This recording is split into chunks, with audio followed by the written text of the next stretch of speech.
नमस्कार. 27 नोव्हेंबर रोजी रत्नागिरी नगरपालिकेची निवडणूक होऊ घातलेली आहे.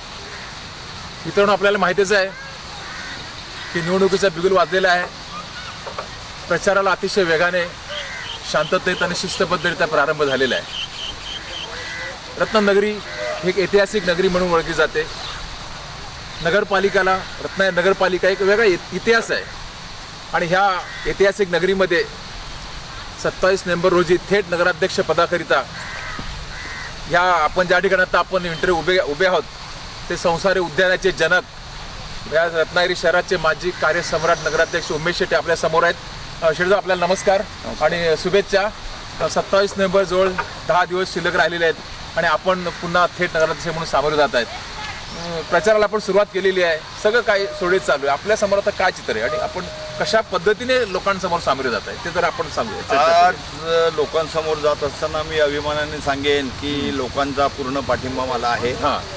2001 ते 2006 मध्ये केलेली विकासाची कामं आणि त्या संदर्भात लोक आजही ती विसरलेली नाही आहेत आणि दिसतात आहेत कामं ती. बरोबर. त्यामुळे लोकांचा मला पाठिंबा आहे. मी जनतेचा उमेदवार म्हणूनच या रिंगणात आहे आणि मी जिथे जिथे जातोय तिथे तिथे नागरिकांचं म्हणणं असं आहे, साहेब तुम्ही येण्याची गरजच नाही, आम्ही आहोतच तुमच्या पाठीशी आणि आम्हाला तुमच्यासारखाच धडाडीचा नगराध्यक्ष हवा. अच्छा, आपण जनतेचे उमेदवार असलात तरी आपण काँग्रेस आणि राष्ट्रवादी काँग्रेस पार्टीचे आघाडीचे उमेदवार म्हणून आपण निवडून राबवतात ना. काँग्रेस राष्ट्रवादी काँग्रेस पार्टीचे अधिकृत उमेदवार आम्ही आहोत, परंतु त्याचबरोबर आम्ही जनतेचे उमेदवार याचं कारण असं की जनता जनार्दन ही मतदार आहे. बरोबर. आणि त्या मतदारांच्या पसंतीचा उमेदवार आहे. अच्छा, मी काँग्रेस राष्ट्रवादी काँग्रेस आघाडीचाच उमेदवार आहे, परंतु मी जनतेच्या पसंतीचा उमेदवार आहे. असं शेट्टी साहेब, मतदारांनी पुन्हा तुम्हाला नगराध्यक्ष का करावं त्याचं कारण सांगा जरा. मी केलेली विकास कामं त्यानंतर ह्या शहरामध्ये गेली 10 वर्षामध्ये कोणतंही एखादं विकास काम झालेलं नाही. आज जर आपण बघितलं तर शहरामध्ये तुम्ही मला एखादं विकास काम दाखवा की बा हे तुम्ही अमुक केलं, जिजामाता उद्यान केलं, ह्याने अमुक केलं, तुम्ही नाट्यगृह केलं, ह्याने ड्रामा थिएटर केलं, एखादं उदाहरण दाखवा. अच्छा. आणि दुसरा विषय असा आहे की शहराशी सामाजिक, शैक्षणिक, सांस्कृतिक आणि राजकीय पार्श्वभूमी माझी बांधलेली आहे. शहराच्या प्रत्येक नागरिकाच्या सुखदुःखामध्ये मी सहभागी होतो. बरोबर. आणि म्हणून जनतेने मला स्वीकारावं अशी माझी विनंती आहे. बरोबर. मी काय म्हणतो, आता आपण सामोरे जाताना ह्या देशामध्ये, राज्यामध्ये, केंद्रामध्ये भाजपची सत्ता आहे आणि तरी रत्नागिरी नगरपालिकेचा विकास झाला नाही शहरात, आपण असं म्हणता, हे कसं काय? तुम्ही एक मला सांगा, मी पुन्हा एकदा सांगतो की मला कोणावरती टीका करायला आवडत नाही. मला जे दिसतं ते मी बोलतो. मी बोलत असलेलं चुकीचं असेल तर मला सांगा, मी जाहीर माफी मागतो. अच्छा. परंतु भाजप देशामध्ये सत्ता आहे, राज्यामध्ये सत्ता आहे, नगरपालिकेत सत्ता आहे, पालकमंत्री त्यांचा आहे, आमदार त्यांचा आहे, खासदार त्यांचा आहे. या सगळ्या गोष्टी जरी झाल्या तरी त्यांनी शहरवासियांसाठी काय केलं हे तरी तुम्ही मला सांगा ना. बरोबर. कचरा उचलला, स्ट्रीट लाईट लावली, उन्हाळ गुरांचा बंदोबस्त केला, पिण्याचं पाणी दिलं. आज पिण्याच्या पाण्याची अवस्था काय? नागरिक ह्यांना एवढे कंटाळलेले आहेत की कधी यांची सत्ता पालट करतो. याचं कारण असं आहे, महत्वाच्या सणांना पाणी नाही. आज प्रचंड पाऊस पडलेला आहे तरी हे लोक आज पण पाण्याची बोंब आहे. जर तुम्हाला बघायचं असेल तर चला दाखवतो. शहराच्या 70-80% भागामध्ये आजही पाण्याची बोंब आहे, आजही कचऱ्याची बोंब आहे, आजही स्ट्रीट लाईटची बोंब आहे. लोकांना आपण उभे का राहतो? लोकप्रतिनिधी म्हणून निवडून येण्यासाठी. बरोबर. निवडून आल्यावर आपली नैतिक जबाबदारी आहे नागरिकांची कामं करणं. बरोबर. आज नागरिकांची कामं करत असताना आपण जर कुठे अपयशी ठरत असलो तर माझं तर असं म्हणणं आहे की त्यांनी निवडणुकीला सामोरेच जाता कामा नये. हे बघा, नाचता येईना अंगण वाकडं हे म्हणण्यापेक्षा, कारण देण्यापेक्षा तुम्हाला जे लोकशाही पद्धतीने मिळालेलं जे पद आहे त्या पदाचा वापर तुम्ही जनतेच्या सेवेसाठी केला पाहिजे असं माझं प्रामाणिक मत आहे. मग त्यांनी केलं नाही तुम्हाला असं म्हणायचं आहे काय? दाखवून देऊन देत. अच्छा. दाखवून देऊन देत. माझं आजही तुम्हाला एक सांगणं आहे, त्यांनी केलं, आम्ही नाही केलं किंवा मी आपलं ते खरं म्हणतोय, मी खरं ते आपलं म्हणत नाहीये, अशी जर भूमिका असेल तर त्यांनी दाखवून द्यावं. आज माझ्या विरोधात 2 उमेदवार उभे आहेत. ते दोन्ही उमेदवार यापूर्वी 10 वर्ष नगरसेवक झालेले आहेत. त्यांनी सांगावं, मी माझ्या प्रभागामध्ये अशा प्रकारची कामं केली, त्यामुळे जनतेने मला धन्यवाद दिले. सांगावं ना त्यांनी. नाही तर मी आज 25 वर्ष निवडून येतोय. 25 वर्षामध्ये मी विविध भागामध्ये गेलेला आहे आणि विविध भागामध्ये मी जी विकास कामं केलेली आहेत, मग ते रस्त्याची असतील, गटाराची असतील, स्ट्रीट लाईटची असतील, उद्यानाची असतील, ह्या सगळ्या गोष्टी आम्ही केलेल्या आहेत. त्याच्यामुळे त्यांनी केलं नाही हे मी म्हणण्यापेक्षा त्यांनी दाखवून द्यावं ना मी केलंय म्हणून. अच्छा, मग तुम्ही केलेली तुमची विकास कामेच बोलतील असा आपण प्रचार करताय, खरंय काय? आम्ही असं बोलतोय, कामेच बोलतील, इतिहास सांगतील. अच्छा. आणि आम्ही त्याची 8 पानाची पुस्तिका काढलेली आहे. आमचं निवेदन आम्ही रत्नागिरीकरांना दिलेलं आहे. निवेदनामध्ये मुस्लिम बांधवांसाठी आम्ही अरबी मद्रसा दिली. निवेदनामध्ये मागासवर्गीय दलित बांधवांसाठी आम्ही मुलींचं सभागृह दिलं. निवेदनामध्ये आम्ही आंबेडकरी जनतेचा बाबासाहेब आंबेडकर नावाने एक समाज मंदिर बांधून दिलंय. महात्मा ज्योतिबा फुले नावाने आम्ही एक समाज मंदिर बांधून दिलेलं आहे. दलित बांधवांसाठी आम्ही संत रोहिदास समाज मंदिर बांधून दिलेलं आहे. ह्या सगळ्या गोष्टी करत असताना शाळा 12 नंबर शाळा असेल, 4 नंबर शाळा असेल, 21 नंबर शाळा असेल किंवा 22 नंबर शाळा असेल, ह्या शाळा आम्ही नव्याने बांधलेल्या आहेत. तुम्ही जाऊन बघू शकता. एक लक्षात घ्या, आम्ही जे काही बोलतोय की नाही नुसते बघा कचरा उचलला की माझी जबाबदारी संपली, लाईट लावली की माझी जबाबदारी संपली, हे म्हणण्यापेक्षा जनतेला अपेक्षित काय आहे. आज आमच्या राजवटीमध्ये रस्त्याला एक खड्डा नव्हता. आमच्या राजवटीमध्ये शहरात कचरा दिसत नव्हता म्हणून आम्हाला राज्यस्तरीय पहिलं पारितोषिक 55 लाखाचं मिळालं की नाही. पण ही जी कमिटी आलेली आहे ना, ही महाराष्ट्र राज्याच्या व्यतिरिक्त विभागाची कमिटी येऊन तिनं पाहणी केली. स्वच्छतेच्या बाबतीत कसं आहे, आरोग्याच्या बाबतीत कसं आहे, पाण्याचं नियोजन कसं आहे, कर्मचाऱ्यांचं नियोजन कसं आहे, कर्मचाऱ्यांचं वेतन वेळेवर जातंय की नाही, या सगळ्या गोष्टी त्यांनी बघितलेल्या. त्याच्यामुळे त्यांनी, आणि मी अभिमानाने सांगतो की मी नगराध्यक्ष होतो, परंतु मी नगराध्यक्ष असताना हे जे काही बक्षीस मी जे काही मिळवलेलं आहे, हे बक्षीस रत्नागिरी जनतेचं आहे. रत्नागिरीतील सेवाभावी संस्थांचं आहे. मग त्यामध्ये लायन्स क्लब आहे, त्यामध्ये रोटरी क्लब आहे, त्यामध्ये होमगार्ड आहे, त्यामध्ये शहरातील प्राथमिक शाळा आहेत, माध्यमिक शाळा आहेत, आपल्या उच्च शिक्षणाच्या शाळेत म्हणजे कॉलेजेस आहेत, IT आहे, पॉलिटेक्निक आहे. त्याचप्रमाणे शहरातील सर्व नागरिक मतदार बंधू भगिनी जे माता पिता आहेत त्यांच्या सगळ्यांचा सहभाग आहे. आज आमच्या बरोबर 70-75 वर्षाचे गोगटे जोगळेकर कॉलेजचे प्राचार्य देखील स्वच्छता अभियानात गटारातून कचरा काढत होते. आज माझ्याकडे फोटो आहेत त्याचे. आता एक मला सांगा, ठीक आहे, आपण विकास कामं केलीत, आपल्याला या लोकांनी कार्यसम्राट म्हणून पदवी दिलेली, हे झालं. आता आपण केलेली कामं, आता भविष्यामध्ये आज आपण सामोरे जात आहे, भविष्यामध्ये आपल्या समोर रत्नागिरी कशी असेल, आपण आता लोकांना प्रचार करताना काय आश्वासन देत आहे, काय मुद्दे लोकांसमोर ठेवून आपण प्रचाराला सामोरे जात आहे? रत्नागिरी सुंदर, स्वच्छ आणि हरित असेल. रत्नागिरीमध्ये झाडे लावा, झाडे जगवा ही स्कीम आमच्याकडे आहे. रत्नागिरी पूर्णपणे निरोगी असली पाहिजे. रत्नागिरीमध्ये कोणत्याही प्रकारचे साथीचे रोग असता कामा नयेत. वेळेवर फवारणी झाली पाहिजे, वेळेवर स्वच्छता झाली पाहिजे. रत्नागिरी आपल्याला हगणदारी मुक्त करून सार्वजनिक शौचालयाची आपल्याला निर्मिती करायची आहे.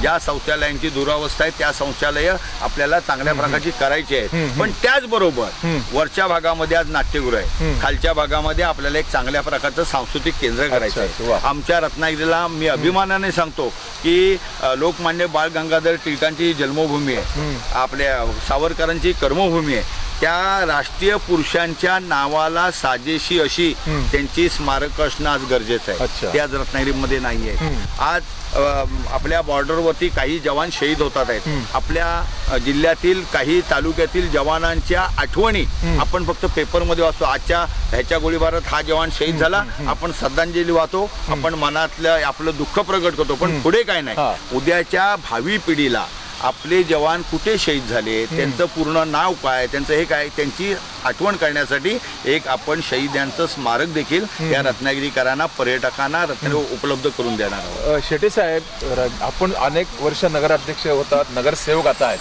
पण रत्नागिरी शहरातील जो घनकचरा आणि आपला स्ट्रीट लाईट आणि भुयारी गटारे हा प्रश्न अजून काय मार्गी लागलेला नाही. मग त्याच्यासाठी तुमच्या समोर काय नियोजन आहे काय?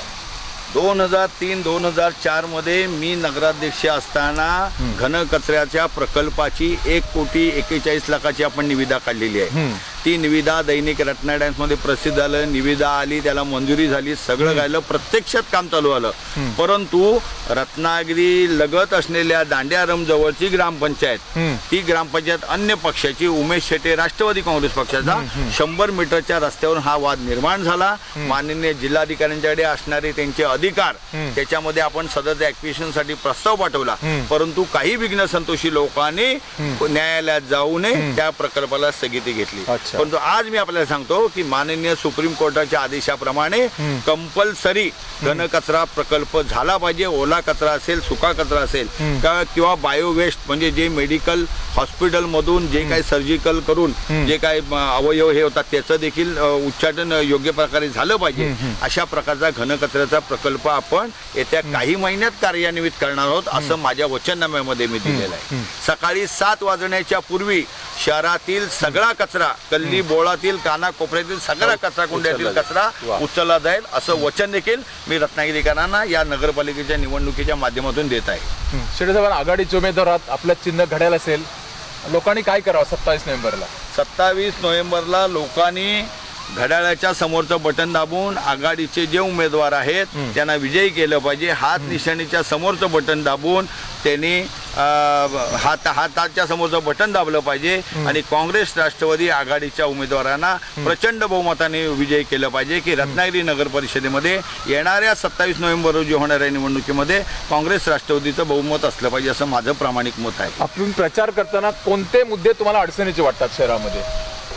पुन्हा एकदा सांगून ठेवतो, उमेश शेटे यांच्या नावाच्या पुढे नाही, नो, नेवर कधीच नाही. अच्छा. कुठची गोष्ट जरी असली, कसलंही काम जरी असलं तरी मी नगरपालिकेचा नगरसेवक असलो आणि समजा कोणाचं एखादं शैक्षणिक काम आहे, कोणाचं एखादं सेतूतल्या दाखल्याचं काम आहे, कोणाचं एखादं रेशन कार्डचं काम आहे, कोणाचं एखादं आरटीओचं काम आहे, कोणाचं एखादं आपल्या कलेक्टर साहेबांच्याकडे काम आहे, प्रांत साहेबांच्याकडे काम आहे, ह्या सगळ्या कामामध्ये मी अभिमानाने सांगेन की मी उमेश शेटे नुसता फोन केला तरी कामं होतात. त्याच्यामुळे मी ज्यावेळेला विकास कामांचे मुद्दे लोकांच्या पुढे घेऊन जातोय तर लोक मला स्वतःहून सांगतात आहे की गरज साहेब सांगायची ना, आम्ही तुमची कामं बघतोय, तुमच्यासारखा धडाडीचा कोण आमच्याकडे नाहीच आहे.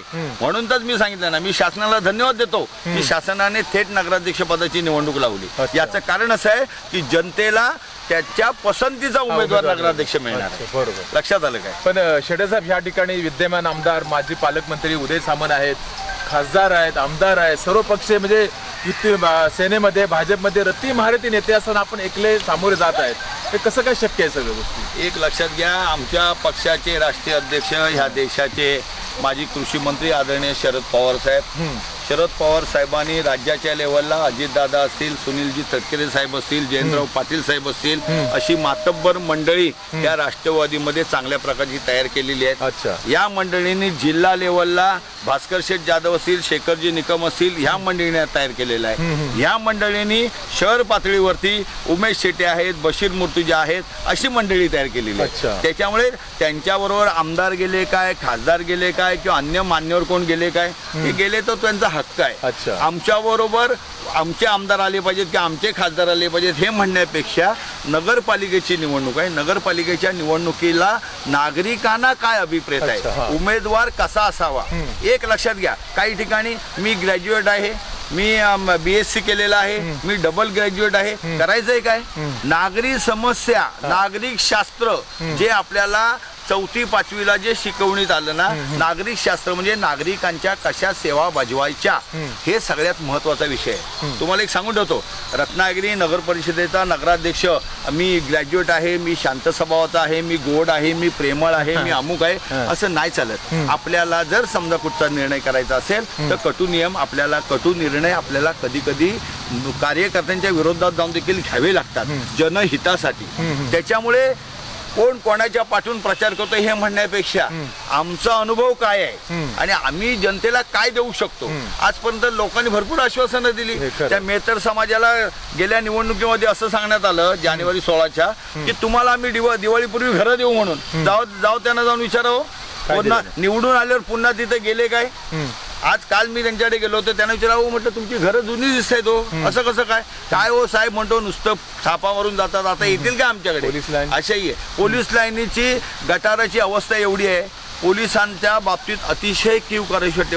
मला असं वाटलं की मी कुठच्या तरी आदिवासी भागात आहे, कुठच्या तरी दुष्काळग्रस्त भागात मी आहे की काय, की तिथे उघडी गटारं, त्यांना टॉयलेट बाथरूम नाही, टॉयलेट बाथरूमची अवस्था एकदम दयनीय, रस्ता चालायला रस्ता नाही, प्रचंड रान वाढलेलं आहे. आज पोलिसांच्याकडून रूमचं भाडं घेतलं जाते, पोलिसांच्याकडून कॉलनीचा मेंटेनन्स केला जातोय. मी निवडून आल्याच्या नंतर मी माननीय बांधकाम मंत्र्यांना भेटणार, मी माननीय अर्थमंत्र्यांना भेटणार, मी माननीय गृहमंत्र्यांना भेटणार की साहेब तुम्ही ह्यांच्याकडून पैसे घेताय, तुम्ही पैसे घेताय म्हणजे खोलीचं भाडं घेताय, तुम्ही ह्यांच्याकडून विविध योजनेसाठी कामं करून घेताय आणि तुम्ही आमचं रक्षण करण्यासाठी यांना दिवस रात्र घेताय, पण हे बिचारी सुखात नाही झोपू शकत. दरवाजा उघडला तर साप येतोय, तिकडनं उंदीर येतोय, तिकडनं घुशी येतोय, अक्षरशः गटार घुशीने पोखरलेली आहे, म्हणजे रोगराई त्यांना होऊ शकते. अशा पद्धतीचं नियोजन आहे. तर पोलीस वसाहतीमध्ये आमची मागणी अशी राहणार आहे, जसं म्हाडाची वसाहत 7/4/1992 तत्कालीन जिल्हाधिकारी गौतम चटर्जी साहेब यांच्याकडे आम्ही भांडून आमच्या ताब्यात मागून घेतली आणि मग तिथल्या रस्ता, पाणी, लाईट, गटर्स, स्ट्रीट लाईट, उद्यानं, पोलीस चौकी, बालवाडी, दवाखाना वगैरे वगैरे आम्ही डेव्हलप केलं. साहेब ह्यांचा निधी आमच्याकडे जमा करा, आम्ही आमचे रक्षण करते म्हणून नगरपालिकेचा कायदा वादा करता जरा 2 मिनिटा करता जरा बाजूला ठेवूया. एक विशेष बाब म्हणून शासनाने असा निर्णय करावा की नगरपालिकेच्या क्षेत्रात असलेल्या पोलीस लाईनची सगळ्या नागरी सुखसोयी नगरपालिकेने कराव्या. असं जर म्हटलं तर मी त्याच्यासाठी जोरदार मागणी करणार आहे. शेडच आता 27 नोव्हेंबरला निवडणूक आहे, काही दिवस शिल्लक राहिलेले आहेत. तुम्ही प्रचाराची सुरुवात कशी करता? दिवसभर आपलं कसं काम चालू आहे? मी सकाळी प्रथम तुम्हाला एक सांगतो, मी 5-5:30ला उठतो. 4लाच म्हणा, पहिले वृत्तपत्र मी आणतो. जर माझ्या घरी जर आली नसेल तर मी 2 व्हीलर जाऊन घेऊन येतो आणि एसटी स्टँडवर वृत्तपत्र आणतो. वृत्तपत्र मी पहिली पूर्ण वाचतो की लोकांना काय अपेक्षित आहे, काय बातम्या आलेल्या आहेत. त्याच्यानंतर माझं चहा वगैरे घेतो आणि एक 7:30-8:45ला मी आंघोळ करतो, देवाची पूजा करतो आणि बरोबर मी 9-9:15च्या दरम्यान रत्नागिरी घर सोडतो. ते दुपारी जवळजवळ 2-2:30 वाजेपर्यंत माझा प्रचार चालू असतो. गाठीमिठी चालू असतात. काही नगरसेवकांच्या वॉर्डात मी जातो, काही लोक कार्यालयामध्ये मी जातो आणि त्यांच्याकडून आल्याच्यानंतर पुन्हा 2:30 ते 4 वाजेपर्यंत थोडा मी जरा आराम घेतो. आराम म्हणजे कसं, कार्यकर्त्यांना भेटायचं असतं म्हणून तो आराम असतो. पुन्हा मी 4-4:15ला बाहेर पडतो, तो रात्री 11 वाजता मी घरी जातो. आणि त्यामुळे कसं आहे की प्रत्येक नागरिकाला उमेश शेटेने भेटलं पाहिजे अशी नागरिकांची मागणी आहे, मतदारांची मागणी आहे. आणि मतदारांना देखील हे माहिती आहे की उमेश शेटे आमच्यापर्यंत पोहोचले पाहिजेत, परंतु काही कारणासाठी जर पोहोचले नाहीत तरी आम्ही उमेश शेटेंच्याच बरोबर आहोत, असं यांचं आहे. अच्छा, मग दिवसभर आपला प्रचार अगदी योग्य पद्धतीने सुरू आहे. आम्ही एक लक्षात घ्या, लोकशाही मानणारे आम्ही आहोत. आम्ही आमचा पिंड राजकीय जरी असला तरी पहिले आम्ही व्यापारी आहोत. त्यामुळे जनतेला अपेक्षित काय आहे, आमच्याकडून कामाची अपेक्षा काय आहे, ह्या गोष्टी आम्ही करत राहणार. एक लक्षात घ्या, कोणाबरोबर कोण फिरतंय किंवा कोणाबरोबर 100 मुलं आहेत किंवा 200, आम्हाला कोणाशी घेणं नाही. आमचं कोणाशी शत्रुत्व नाही. आम्ही 2 व्हीलरनी पण फिरतो, आमच्या 4 व्हीलरनी पण फिरतो. त्याच्यामुळे आम्ही आमच्या पद्धतीने आमचा प्रचार, जनतेला अपेक्षित असणारा विकास हे मुद्दे घेऊन आम्ही जनतेच्या पुढे जात आहोत. शेवटी एकच तुम्हाला शेवटचा प्रश्न विचारीन की आपण KTVच्या माध्यमातून काय आवाहन करू इच्छिता शहरवासियांना आणि मतदारांना? KTVच्या माध्यमातून आवाहन करताना मी एवढं सांगेन की रत्नागिरी नगर परिषदेचा 27 जून 2016 ते 27 नोव्हेंबर 2016 ते 27 नोव्हेंबर 2021 या कालाकरता मी आज वचननामा जाहीर केलेला आहे. त्या वचननाम्यामध्ये प्रामुख्याने शहरात असणाऱ्या 2 स्मशानभूमी, अतिशय मुंबई पुणा धर्तीवरती, कोल्हापूरच्या धर्तीवरती अतिशय सुंदर, आकर्षक आणि प्रेक्षणीय स्थळ झाली पाहिजे ती. म्हणजे ज्यावेळेला माणूस शेवटचा जातो, आज स्मशानभूमीमध्ये गेलात तुम्ही 1 मिनिटं नाही उभं राहू शकत. तर तुम्ही साध्या एवढ्या माश्या, एवढी दुर्गंधी आहे. तर त्या निमित्ताने आणि त्या स्मशानभूमीला श्रीमान भागुजी शेठ कीर की रत्नागिरीतील म्हणण्यापेक्षा अखंड भारत देशातील एक मोठं दानशूर व्यक्तिमत्व अशांचं नाव असलेल्या साजेचं असं मी तिथं त्यांचं एक स्मारक करणार आहे.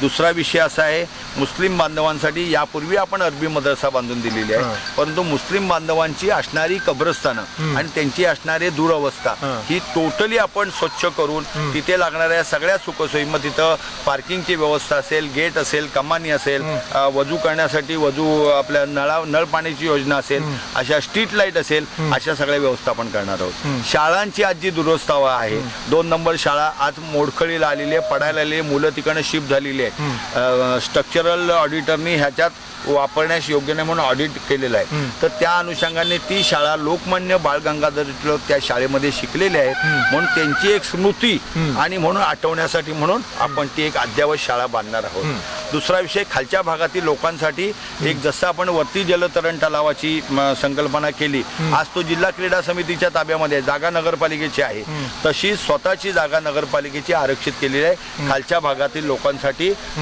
दिवसाचे 24 तास, महिन्याचे 30 दिवस, वर्षाचे 365 दिवस आपण जलतरण तलावाची व्यवस्था करणार आहोत।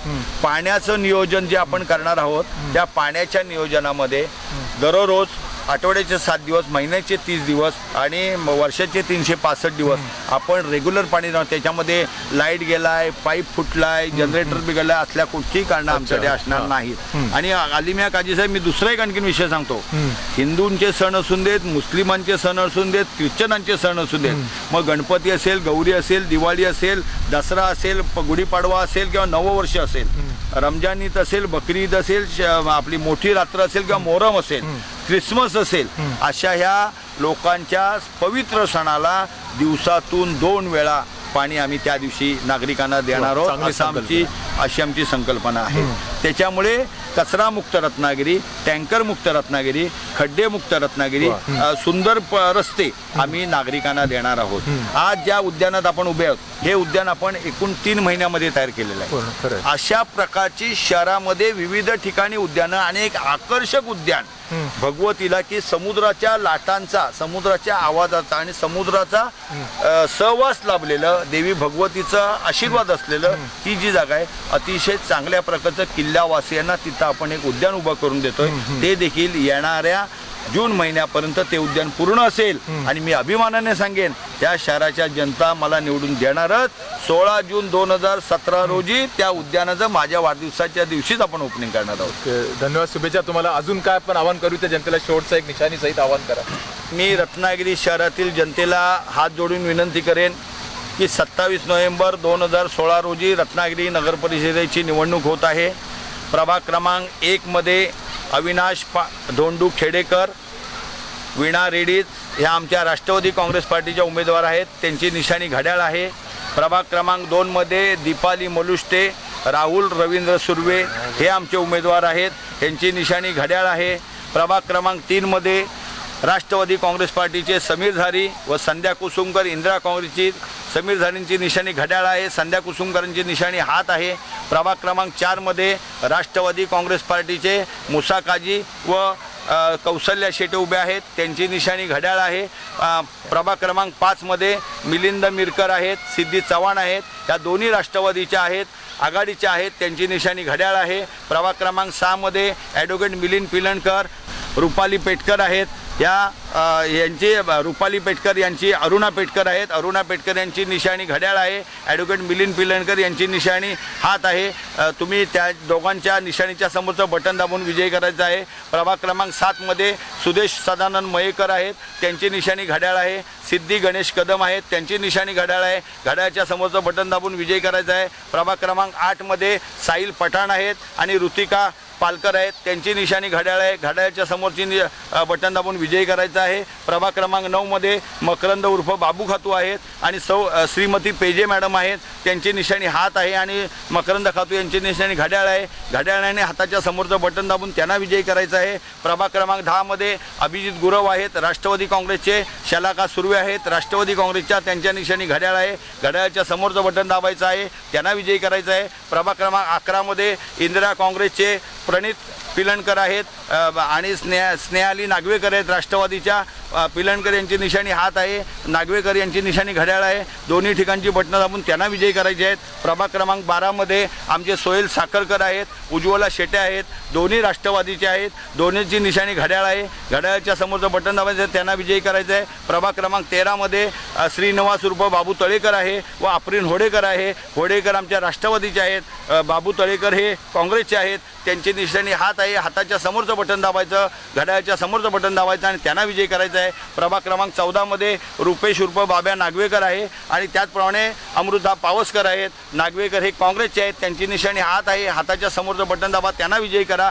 अमृता पावसकर यांची निशाणी घड्याळ आहे, घड्याळच्या समोरचं बटन दाबा आणि त्यांना विजयी करायचं आहे। प्रभाग क्रमांक 15 मध्ये आमचे ज्येष्ठ सहकारी सईद मजीद पावसकर आहेत, त्यांची निशाणी घड्याळ आहे आणि दुसऱ्या कौशल्या केतन शेटे आहेत, त्यांची निशाणी घड्याळ आहे। तरी त्या दोन्ही घड्याळासमोरची बटन दाबून त्यांना विजयी करायचा आहे. आणि सगळ्यात महत्त्वाचा मुद्दा 1 ते 15 प्रभागामध्ये उमेश श्रीकांत शेटे काँग्रेस राष्ट्रवादी आघाडीचे उमेदवार तसेच रत्नागिरीतील मतदारांचे उमेदवार म्हणून मी स्वतः उभा आहे. माझी निशाणी घड्याळ आहे. घड्याळाच्या समोरचा हात दाबा, बटन दाबा आणि आम्हाला विजयी करा असं आव्हान मी रत्नागिरीकरांना सांगू इच्छितो. रत्नागिरी गेली 10 वर्ष जी मागे गेलेली आहे ती रत्नागिरी येत्या 5 वर्षामध्ये मी 25 वर्ष पुढे नेईन अशी लाल गणपती चरणी देव भैरी चरणी आणि श्रीदेवी जुगाय आणि भगवती देवी प्रार्थना करतो आणि थांबतो. जय हिंद, जय महाराष्ट्र. आता आपल्यासमोर होते उमेश शेटे, थेट नगराध्यक्षपदाचे उमेदवार. 27 नोव्हेंबर रोजी निवडणूक होणार आहे. काही दिवस शिल्लक राहिलेले आहेत. मतदार ठरवतील शेवटी कोण नगराध्यक्ष असावा कोण नसावा. KTVचा नेहमीच उमेश शेटे यांना समर्थन राहिलेलं आहे. ते आमचे समर्थक आणि हितचिंतक राहिलेले आहेत. पुन्हा एकदा शेटे साहेब आपल्या विचार आपले आव्हान आम्ही नक्कीच जनतेपर्यंत पोहोचवू ही शुभेच्छा देतो आपल्याला आणि तेच थांबतो. जय हिंद.